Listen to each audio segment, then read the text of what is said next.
How do you not laugh when the camera's that close to you? My name is Ryan Blais. I'm from Grand Prairie, Alberta, and I'm an aerialist on the Canada Post Freestyle ski team. So training for an aerialist consists of water ramping in the summer. We do that for about 4 or 5 months, and that's where we huck ourselves into the air and perfect our flips and twists and land in a chlorinated bubbled pool. We do a lot of trampoline training, quite a bit of gym work to maintain our fitness, and then of course the fun stuff comes in the winter when we actually get to do all our jumps on snow. My favorite part about aerials, it's the moment when you leave the jump, you're going about 70K, and all of a sudden you're in midair, you're flipping and twisting, you're lost in space, you're trying to control your revolutions and your flips. And it's that moment of freedom before impact where the pain really kicks in, and then you feel the impact of what it feels like to be an aerialist. But for those 3 seconds you're in the air, it's the greatest feeling in the world. Well, I'm not superstitious, but there is one thing I do. I get a lot of flack from my teammates. If ever you see me on TV, before every jump, I go like this, and I can't stop. Just before I take my jump, I'm doing this at the top. And the reason I do it is I used to have this pair of gloves that were just too big and they were always falling off. So before every jump, I had to make sure that they were on fully.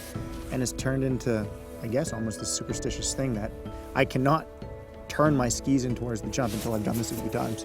So it's pretty ridiculous, but other than that, I'm pretty superstitious free. The turning point in my career has probably been my second World Cup win in Lake Placid, which was career high / career low. On that day, I needed to win to qualify for the Olympics. Tremendous pressure, as you can imagine, and I went out that day and I won the event. I jumped as good as I could do.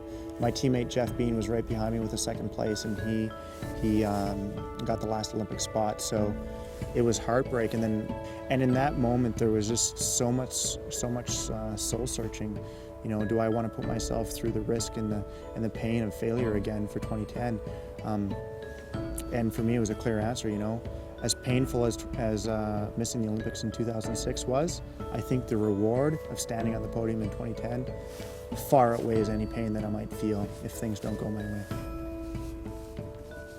Well, the Canada Post sponsorship is obviously really crucial to our team because they fund all of the resources that we need to be one of the top teams in the world. And obviously with us aiming for gold medals in 2010, it gets pretty expensive.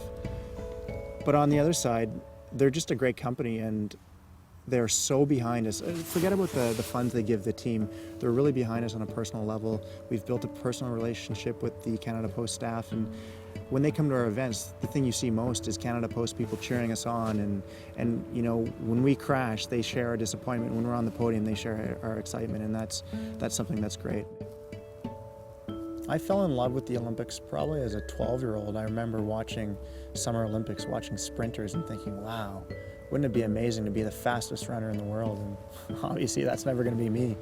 But just the thought of being the best at your craft and to be able to represent your country and to reach for your goals, and then for it to matter to so many other people, and to reach for your full potential, and in doing so to help make your country proud. I think that's amazing. My goal for 2010 is to stand on the podium and add a great finish for my career. I'll be retiring just after 2010, and to finish my career with an Olympic podium would be great.